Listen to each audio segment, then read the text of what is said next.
Darling movie review. Mallesham, Balagam వంటి సినిమాలతో నటుడిగా మంచి గుర్తింపు తెచ్చుకున్న ప్రియదర్శి హీరోగా ఫస్ట్ టైం ఓ కమర్షియల్ సినిమా చేశాడు.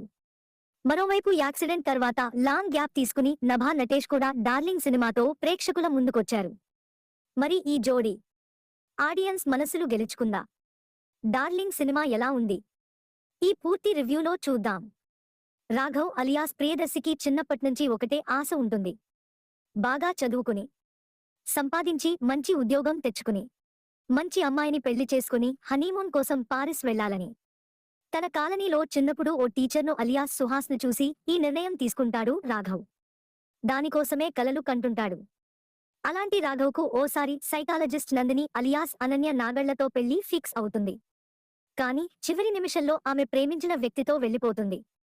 దాంతో అందరూ రాఘవ్ను చూసి వెక్కిరిస్తారు. ఆ సమయంలో జీవితంపై